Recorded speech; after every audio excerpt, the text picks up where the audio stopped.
Caroline Leavitt, and I'm the co-founder of A Mighty Blaze, the book initiative that began when the pandemic began, shutting down bookstore doors, stopping all the tours, including my own. And we did Mighty Blaze just want to connect authors and readers and bookstores, and you can subscribe to our channels, and you can rewatch all of our great interviews with authors because they live forever on YouTube. Today, we have one of my favorite authors of all times. Really, really, really excited to have Helen Schulman here to talk about Lucky Dogs, which is just an amazing, amazing novel. And it is racking up the raves like nobody's business, as well it should. It's also like making people laugh as much as it's making all of us, especially women, get furious. The New York Times has raved about this book and caused it an irreverent and sympathetic look at two women on opposite sides of a sexual assault scandal. My favorite review was from the notoriously cranky Kirkus, which said it in one word. Wow. And they're absolutely right. So let me tell you a little bit about Helen first, and then we'll talk together. So Helen Schulman was born in New York City, where she lives, writes, teaches. She's published 6 amazing novels, including Come With Me, This Beautiful Life, A Day at the Beach, P.S. Her fiction and reviews and nonfiction have appeared in such places as Vanity Fair, Time, Vogue, GQ, the New York Times Book Review, the Paris Review. She's co-edited with Jill Bialowski the anthology Wanting a Child, and she's written numerous screenplays, including one from her novel P.S., which starred the wonderful Laura Linney. Helen has taught in graduate programs at Columbia University, New York University, and she now teaches at the New School. She's a current Guggenheim Fellow. She's also been a Sundance Fellow, and she was a Tennessee Williams Fellow at Columbia University. She's also won a Pushcart Prize. So welcome, Helen. You have no idea how excited I am to have you here. You are such a friend to writers, Caroline. You are amazing. Thank you for you. having this wonderful venue for us and for being so brave and starting it. It's just terrific. Well, it surprised me because I'm really very shy and not brave at all. So that was something good for me to do. I also want to tell people out there, you can order any and all of Helen's books, including Lucky Dogs, at bookshop.org, or just walk outside to your favorite indie bookstore. And you should really buy all of them because they're all really totally terrific. Also, if you have any questions, don't be shy. You're not going to be on screen. You don't even have to read your own question. Just put it in the chat and I will read it out loud. Okay, so there's this absolutely extraordinary backstory to how this novel was born and how it became what it became. It was one of those kismet moments when you said the story seemed delivered to you. I would love to have you tell us that story. Sure. I'm a crazy researcher. I research all sorts of things with no idea why I'm doing it. I'm so lucky at the New School every year I get one brilliant student after another to help me with whatever I'm thinking about. But I was reading, as all of us were, I believe, rabidly about Me Too and Harvey Weinstein. And I came across this article by Ronan Farrow about how Harvey Weinstein hired David Boies, the attorney who, David Boies, Bush versus Gore and gay marriage, but also the David Boies of Theranos and Harvey Weinstein, to help him find a spy to destroy a young actress who was writing a book about how he had raped her. And Boies went to Ehud Barak, who was the ex-prime minister of Israel, and he sent him to an Israeli spy organization called Black Cube, which is where Mossad agents go when they want to make some money, I guess. And they hired this woman who had grown up during the siege of Sarajevo and then had been airlifted to Israel because her great-grandfather was a righteous Gentile and had hid Jews in his basement during the Second World War and lost his life in a concentration camp. So okay, 2 players, 2 women. And I'm everyone tells me I'm so naive. I'm a very naive person. I was just like, how could one woman so utterly betray another woman for money? This spy befriended this actress and tried to steal her book that she was writing and to destroy what was left of her shattered career anyway. And that's what animated me. Why? And so I set out to write the book to figure it out. That's incredible. What was your research like? It was crazy. I mean, I had already been really interested in civil war. I felt our country was on the brink of it. I still feel we are. Yes. And so I'm Jewish, so I'm always interested in Israel, which is in a perpetual state of civil war. And Right. I was interested in Bosnia. So that this story just kind of put all these things together. And I actually went to Bosnia. I asked Jackie Gifford, who's the editor-in-chief of Travel and Leisure, to send me to Sarajevo. And she came back with a story. She said, we're doing a luxury adventure travel story. You want to do it? And I was like, sure. Well, there is no luxury adventure travel in Bosnia. What there is a beautiful, fantastically gorgeous country that is still so war-torn and has not been rebuilt and is really suffering. And it feels like the war was yesterday. And so I went early, and I had some guides, and I talked to people, and I went to them. Their museums aren't even really properly curated is the wrong word, but they're made by survivors. People come in and bring in their letters and their pictures and their stories, and then it's hung up on a wall. And it was all so raw and so vivid, and so fascinating to me. And I had started writing that chapter before I got to Sarajevo, but once I got there, I threw out everything I had written, and I started again. But as I said, I'm so lucky I have these brilliant students who just find everything for me. So I needed to do research on the Mossad. I needed to do research on Israel. I couldn't get to Israel. I'd been once in the 90s, but I wanted to go during the pandemic. But then, of course, Israel was shut down. Paris. The book starts in Paris. It goes into Bosnia. Then it goes to Hollywood and Venice Beach, where I've spent a lot of time out there, and I went back. And then to Florida, where one of my best friends from high school has a house, and he schlepped me all over Florida. And wonderful. Yeah, we really had fun. So there's a lot of travel. So I want to ask you, before we talk about the story of the different story worlds, actually, I want to give you a quote. One of your students, Stephanie Robinson, said, Helen is one of the most amazing writing structures one could ever hope to find.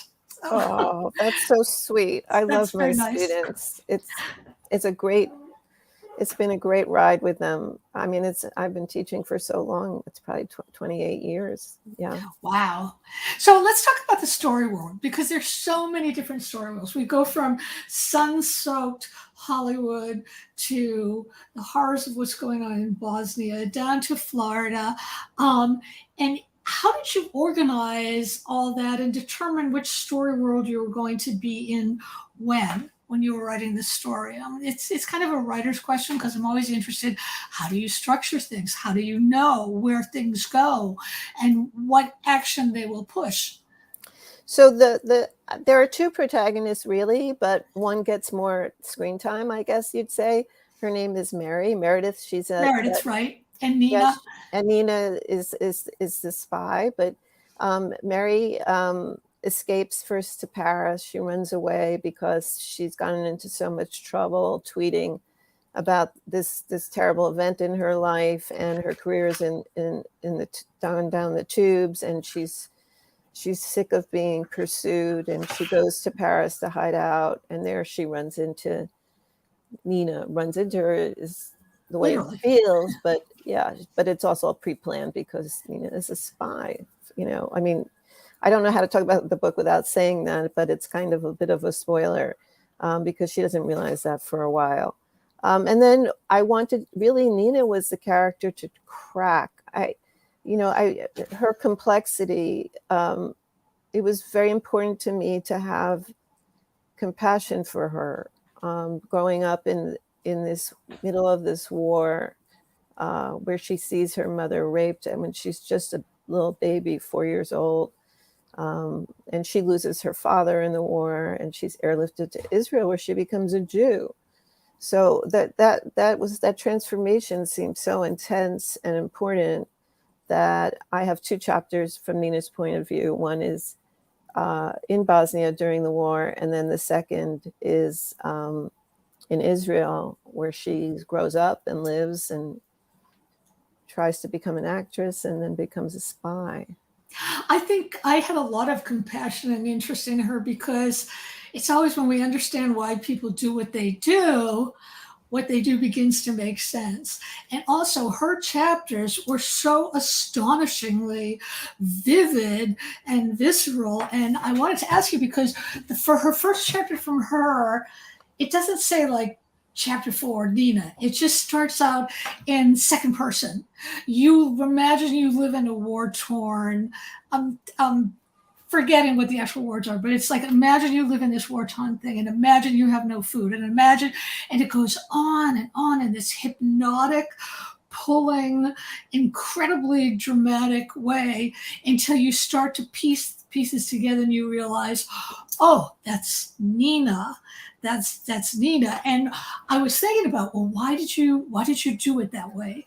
And then I realized that if you had started just saying Nina grew up in a war-torn area, it wouldn't have pulled us in so much, I don't think, because we already had preconceived notions about who Nina was and why she was doing what she was doing. And we not only get Nina's story, but we get the equally terrifying story of her mother. So by the time we leave those chapters, we're pulling for her in a way. And I mean, the thing, so first I want to ask you, why did you decide to do those initial chapters in second person? And then I want to talk more about the relationship between these 2 women, which is really complicated and complex. Well, I had attended a talk by Alexander Himon, the novelist and screenwriter and nonfiction writer, Bosnian. He is called Sasha. That's what he goes by. Just when Trump was elected, January 2016. And Sasha gave this talk, and he said, you think you live in a beautiful country, but you don't realize that your country too can explode just like mine did. And it probably will, he said. It probably will. And it did. And we didn't know, well, we didn't have the war that they have in Sarajevo, but we have had a cultural split and civil war, and we're locked and loaded. It's a dangerous time for us now, and it has been ever since Trump was elected. And you remember in that time, people were like, oh, checks and balances will be okay. And that all went out the window. It's like one step to fascism, really. And that's right.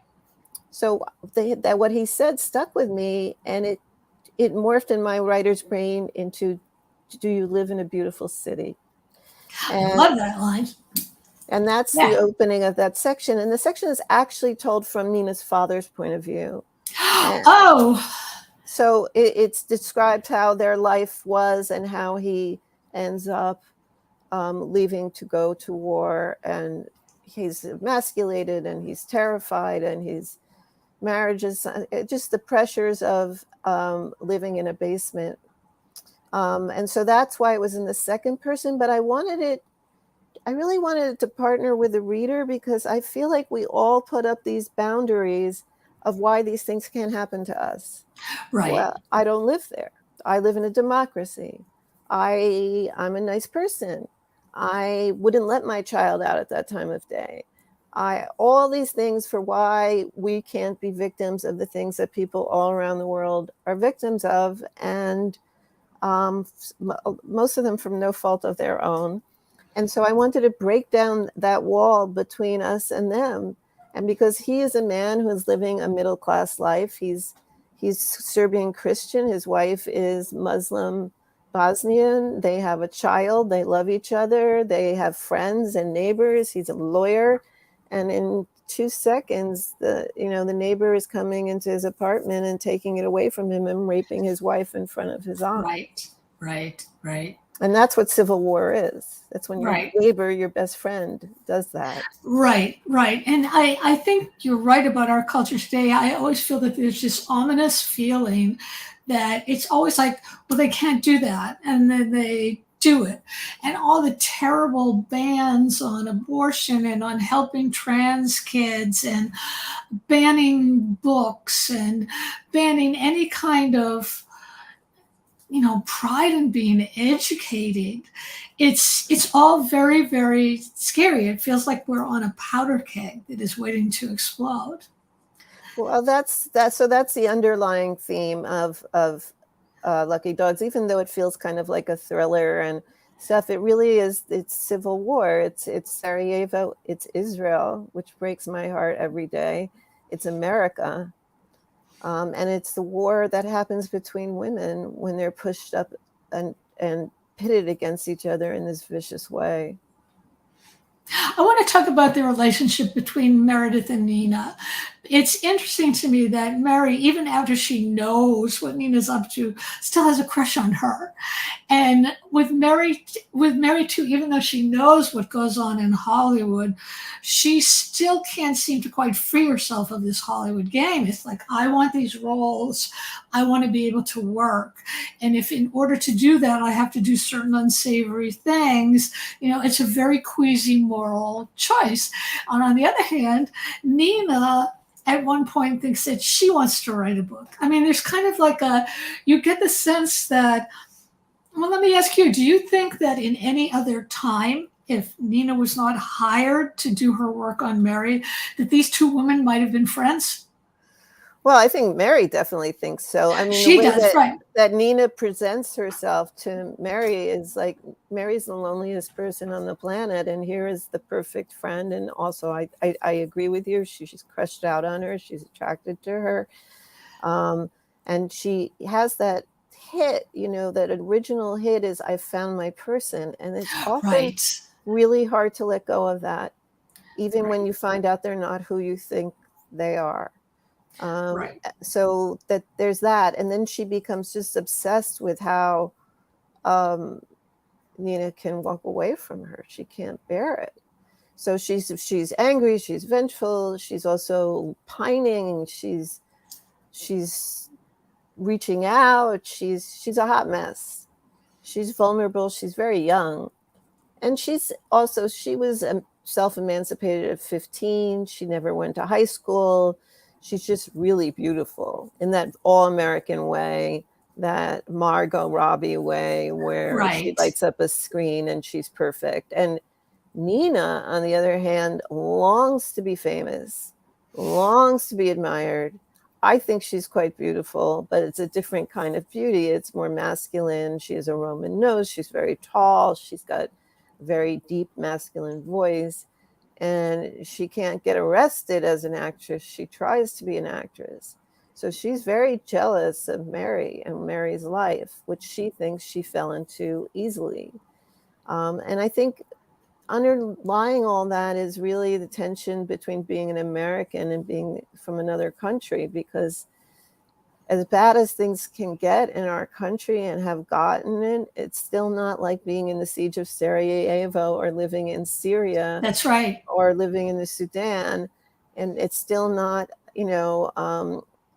Afghanistan. It's still not. So for someone like Nina, the things that Mary goes through are just what you have to do.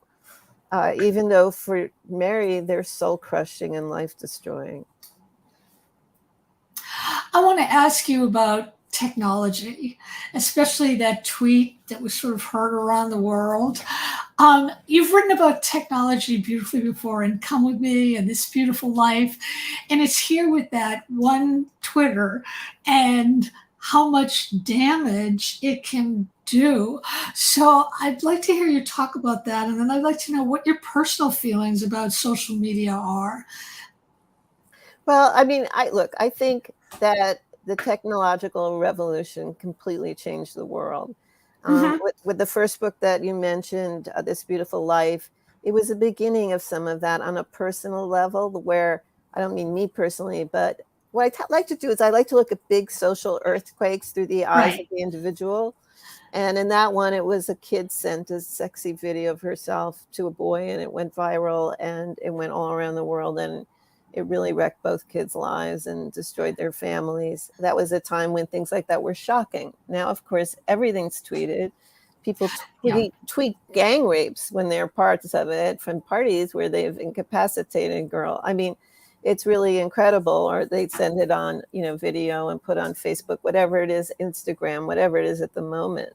But at that moment, I think it was just the beginning of an understanding that we did not understand this great big machine that we unleashed without rules, without laws, without anything, and how much it was going to change everything, destroying privacy and um, making the world a land where nothing is forgotten.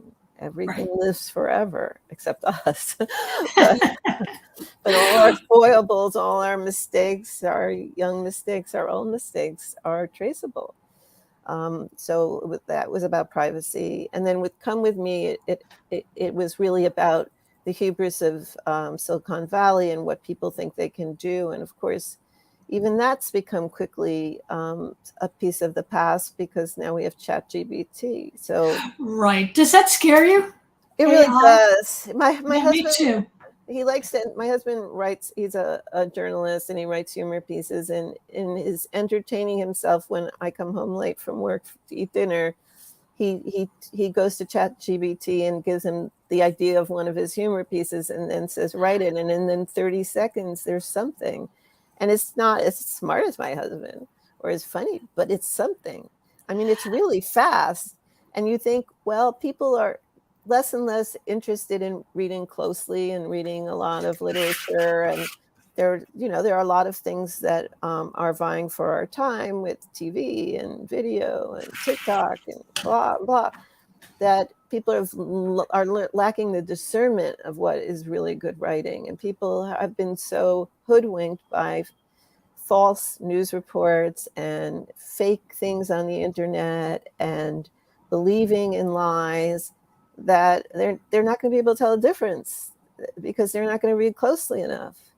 That's what scares me. I just think there's going to be mass writing of mass stuff that's inaccurate and poorly crafted, and people will just accept it like they accept QAnon.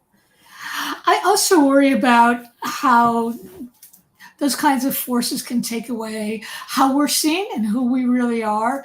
And, it's seen a lot in Lucky Dogs, in that on the one hand, Mary sees herself as a victim, but the media sees herself as a scheming woman who, well, she did sex scenes, naked sex scenes in a film, so who is she to talk now?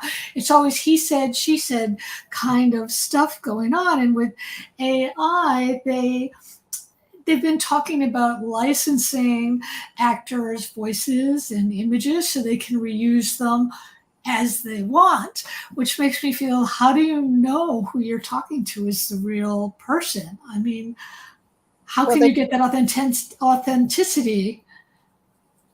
it's going to be really hard. I mean, honestly, AI is clumsy now, but it's just going to get better and better until it can totally capture my voice or your voice. And then how do you discern? I don't know. I don't know. I think a lot of times it depends on the viewer. If the viewer wants to believe that this is really you, Helen Schulman, speaking, then they're going to have a different reaction from a viewer thinking, I don't think that's Helen. I think that's somebody else. And it just gets messier and messier. I want to talk about your author's note, because I thought your author's note was so interesting. It was like a novel in itself. So you grew up as a teen in the 1970s, and so did I. And that was a time when we all thought, things were going to get better for women. It was Our Bodies, Ourselves. Remember that big manuscript that had all these incredible things in I it? loved it. I still have my copy somewhere, and I can't find it. Um, and, from the 70s to now, things for women have gone up and then down, and now they look like they're going more and more down. I worry that we're all going to start to feel hopeless. Do you have a sense of what we might need to do to empower ourselves again? Well, I mean, one thing is people have to remember that nothing is ever achieved, right? So you get something and then you think, oh, it's done and it's fine, like Roe v. Wade, and it's established law. And guess what? It's gone. I mean, I think Roe v. Wade would be overturned?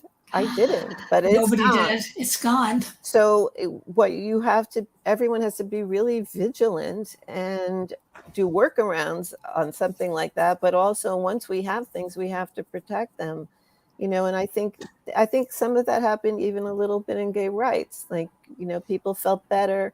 We all were stoned on Obama. Things felt better, a lot of ways that it's just now is terrible. But I have young children. I have children in their 20s, and I have my students, and they're all on fire, and they're all amazing. Great. And they give me hope and courage. They are just out there trying to make the world better for themselves and for other people. And I believe in them. And I think the world is cyclically bad, and now we're in a bad cycle. I hope that we'll get out of it. I mean, there are obviously existential questions now that we didn't face, though we did have the bomb. But now with global warming, it's easy to just get very depressed. But I still love life. I think it's beautiful. I love the people I love. I think the more people I know are nice than aren't, and that there's work to be done. Did Rose McGowan, who is the prototype in a way for Mary, read this book, or were you in contact, or is it something you want to do or don't want to do? I never interviewed her. I have not reached out to her. I think we might have sent her a book. I don't know. But I did read her book, and I was moved by her plight. And, I thought she was very brave. She's a fighter. My character is a fighter too. I mean, at the end of the day, if you're raped, you're raped. It doesn't matter what else you've done in your life or haven't done or how you dress. Nothing mitigates that. And these men who were in such powerful places, just think of the three that I just mentioned. That's not counting, the Matt Lauers, and it goes on and on. These really, really powerful men. It took a village for Harvey Weinstein to rape upwards of 100 women. They're masked rapists. And they were very protected. I wanted to talk too about this whole hunger for a career that made these women put up with the horrific, and how sometimes women can talk themselves out of what happened. I think at one point in the book, I forget whether it's Mary's manager or agent, she said, look, you still have a career, move on, when she really shouldn't. And it made me think that I think this book is going to generate a whole lot of conversation about when do we draw the line with what we'll do for the dream of our careers, and what happens when men are still continually in charge and get more than women do. I was wondering what happens when you're weighing, like when Mary is weighing her desire for a career against what she has to do to get that career. So I wanted to ask you if you could imagine what's going to happen to Mary in the future. I think of her like 5 years on from the end of this book.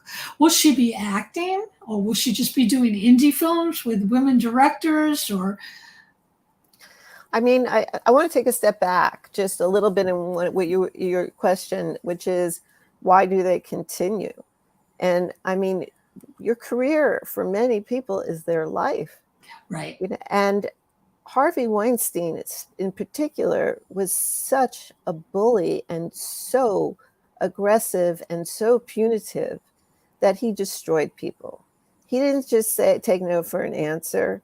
He went out of his way to ruin their lives. I mean, there's a woman who worked for him unclear to me how she was sexually assaulted by him, but she was. She complained. With another woman, they got a settlement. She went off on her own. No one else would hire her. She had no job. She went on for years, and then she went back to the company and worked for him. And she did that for 9 more years. Now, some of it's survival, and a lot of it seems to be really emotional survival, which is what's happened to me is so terrible. I need to find a way that it isn't. So there were women who then dated Harvey. There are women who had consensual sex with him after he raped them. There were people who worked for him. I mean, I think he had power. He was a bully. He could destroy your life. He could destroy your ability to make a living. You know, my character didn't go to high school. And also to rob from you the thing that you are, as if, oh, okay, Caroline, you can't be a novelist anymore. Helen, you can't write anymore. You know, I mean, it's robbing you of your essential self. So there's a big compromise. I mean, people have to survive. And I think that's part of Nina's feelings about Mary, which is, all right, so this guy raped you. So what? Look what happened in my life. Right. For Nina, it devastated her. I mean, for Mary, she was devastated. What was it like writing this book? Did you have moments where you were so enraged you had to get up and take a walk or to process it? I mean, the book actually, by the way, I want to tell people listening, it's very satirical, and there are lines that are very, very funny, but there is this pulse of rage running through it, and rightfully so. Oh, I'm glad you just said that, because sometimes when I talk about it, it sounds like a dirge, and it's not. Oh, no, it's not. It's really funny. It's meant to be entertaining in a strange, it's very bizarre entertaining. way. Yeah, I was on fire. I was so angry. And it came out of, you know, I'm 62 now, so I don't forget how old I was. I was in my late 50s when I started it. I just couldn't believe I'd come this far and nothing had changed. And some things had gotten worse. You know, I remember in college somebody telling me women make 79 cents to the male dollar, and now it's 81. You know, in my place of work, I still make so much less than my male counterpart, and I've complained and nothing has changed. Nothing changes. I mean, you just fight, you're fighting your whole life. You're fighting, and it's exhausting. And I'm pissed. I wanted to see it. You know, it was just like when Hillary ran, I wanted to see it. I wanted to be alive to see it, you know, and now I wonder, you know, now I worry for my daughter. Should she need an abortion? I mean, ugh. Right. It's a horror. It's enraging. It's like The Handmaid's Tale. So let me ask you, because this is another thing I always wondered about, Jeffrey Epstein's helpmate, what's her name? Ghislaine Maxwell or Ghislaine, I think. Ghislaine or something. Ghislaine. Why? How? How could another woman do this? Focuses on her so strongly, because why would she do that? I mean,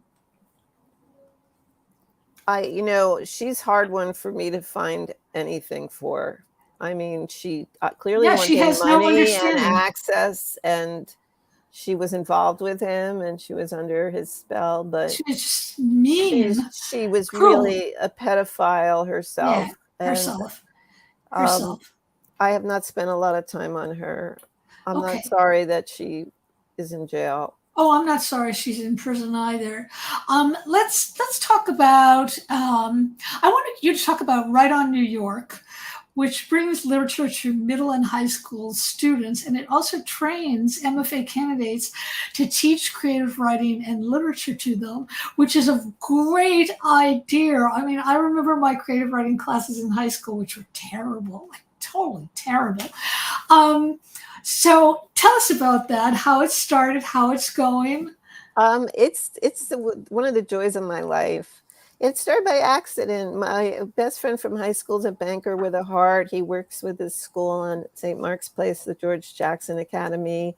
It's a need-blind middle school for boys. The boys are 99% of color, probably 97% below the poverty line. I went in as a visiting writer, and I absolutely fell in love with them. And they were so great and so smart and so really cute and so excited. And they were saying, Miss Helen, what should I read? And I had asked the English teacher what they had been reading, and they were reading John Updike and just a bunch of old dead white guys. Great, some of them were great writers, but they weren't reading anybody who looked anything like them or sounded like them. And so I went back to the new school and asked two students if they would put together a list of things for them to read, and if they would start a writing club. And they said yes. And one of my students is trans, and one has tremendous hearing deficit. And they both were white, and they go into this all boys school of color. And it was a love fest. The kids loved it. They loved it. And I was gabbing about it with a friend from the gym, my friend Vicky Gottlieb. And a week later, her daughter wrote to me and said, it's my mom's 50th birthday. My family would like to give you money to start paying your fellows. And with that, I went to another student. Wow. Phineas Lambert, who was another student at the time, and he had an MBA, and he had said, I want to stick around and help. And I said, okay. I don't know what to do. I don't know how to build anything, and I don't know anything about money. And he helped me. And so that was 7.5 years ago. We've raised a bunch of money. We've paid and trained 77 fellows who have gone into schools in New York City and in Newark and worked teaching creative writing and literature to high school students and middle school students. And I'd say a good 30, 35 of them have now gone into education as their life's work. Not all do. They do other things, but we try to help them get jobs. We give them, tips on how to present yourself and resumes. Finn Lambert's wife, Daisy Lambert, is a coach, and she's providing all of our fellows with 5 coaching sessions for free to talk about how to get into the work world. And they're out there doing it. They're really amazing. I love my fellows. That's a great story. That's actually a great media story that should be. Well, I'd love that if anybody wants to write it, because we need money badly. We rely on small donations. The Gottliebs have helped us and increased our donor pool, but the pandemic really hurt us. Hurt everybody. We just couldn't fundraise, and the new school has helped us some. For a while, the first 6 years, we were totally on our own, and then I said, I have to close it. I don't have any money to pay anybody, and the new school came in and helped. But we're always looking for anybody who wants to help us. Absolutely. Right On NYC. It's rightonnyc.com. I'm going to put it up. That's the name is Right On, but rightonnyc.com is our website, and you can always write to me personally through my new school web email as well. But you can start there. Email for details. All right, great. I'm going to put that up and show. Okay, and it's also going to be in the chat.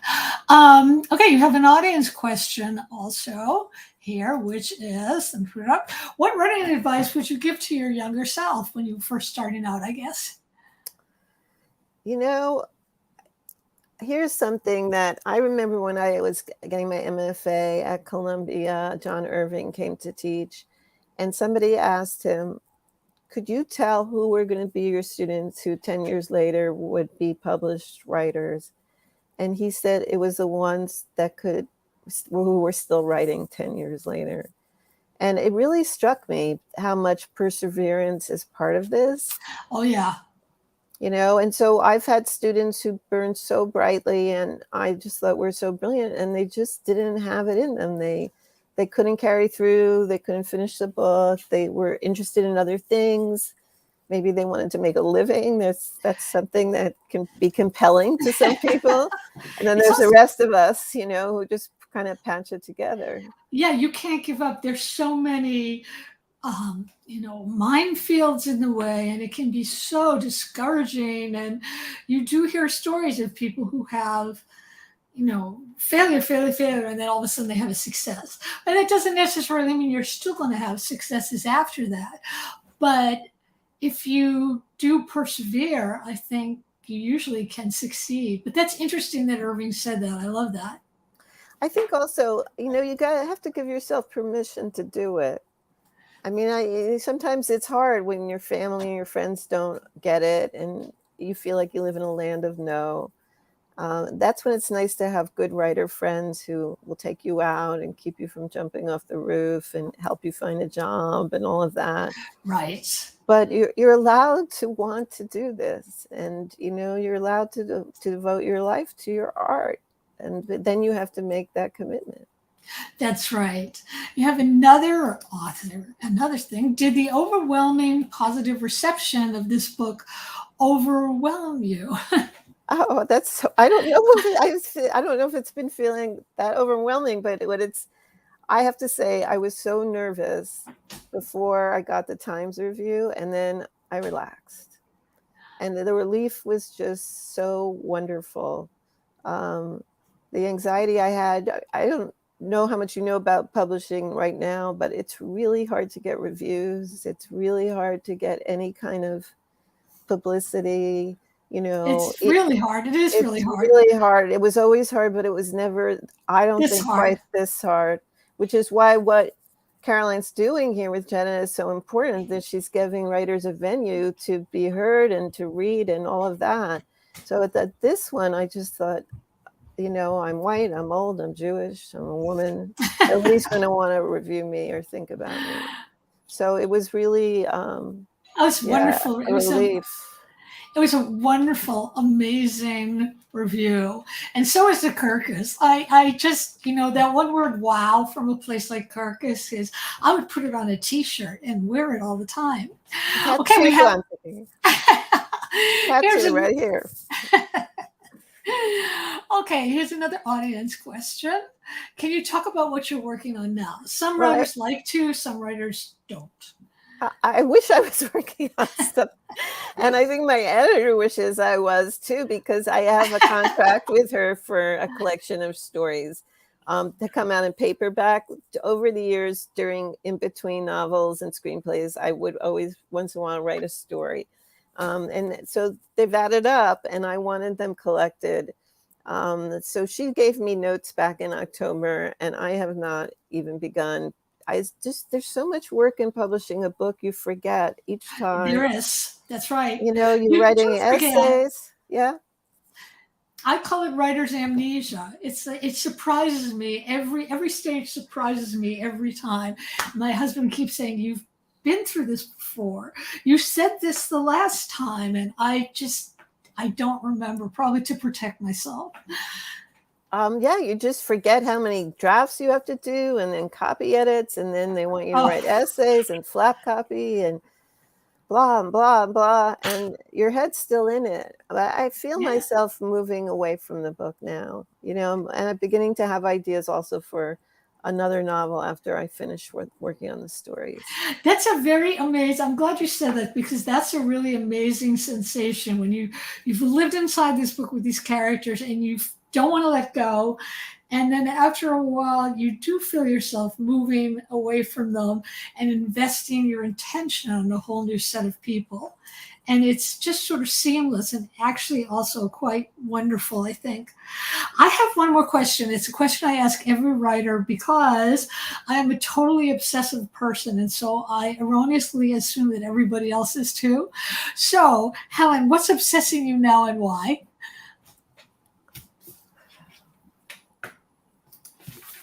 I'm so riveted by the state of our country. I am a news junkie. I don't mean to be a gloom scroller.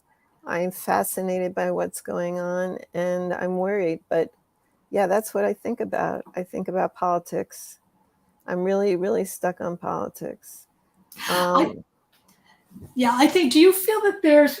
My feeling now is that I feel like there's such a divide between rural and city, where people in rural areas don't seem to read as much as people in the cities. It's certainly not as diverse. You don't have as many different qualities, and there's a sense of fear that if things become different, we'll be destroyed. I'm also very afraid of the Proud Boy stuff. Um, and I'm hoping that things are going to change. I mean, I think they will. If I think they will start to change if Trump can indeed go to prison, but that's a whole other story. I don't even know what happens when that happens. I mean, again, we have this locked and loaded country.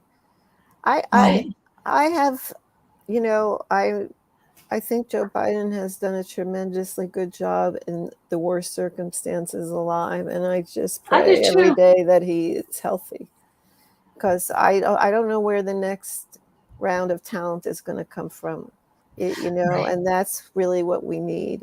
And his quiet, middle of the road, diplomatic Mien has really allowed him to do a lot of great legislative right, work.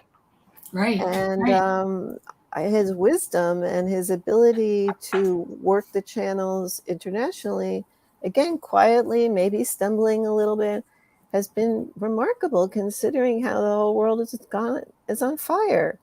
right, right. So I worry for him, and I worry for what comes next. And I'm really sort of disappointed in our generation, Caroline, because where are they? Like, That's a good question. there's no political talent. People Yeah, wanted to make money. They went into, I banking, know, I finance, know, and they didn't think about public service. I know, I So know. But you said you're the younger generation that you're teaching. They are thinking that way, so that they're great. They're that is just fantastic. great. That is just great. So I want to tell everybody, I want to show this fantastic cover. And also I wanted to ask you, I love this shot. I love this shot. Nina or Mary or both at different times. I think it's just that girl, you can see all her tension in those fingers, right? Right. It's And the knees, the way the knees are together These are too. knocked together. And one of my coworkers who said to me, what did they do to her? What happened to her? Who hurt her? She said. That's interesting. That's interesting. So I want to remind everybody out there, bookshop.org. You can buy all of Helen's books there, or you can just walk right down to your favorite indie and pick them all up. They're all wonderful. If you missed parts of this or you want to tell other people about this, remember that all of Mighty Blaze's interviews are on YouTube and they live there forever. So you can watch them whenever you want and as many times as you want. Thank you all so much. And thank you, Helen. You don't go away, but everybody else, I'll see you next time. So thank you.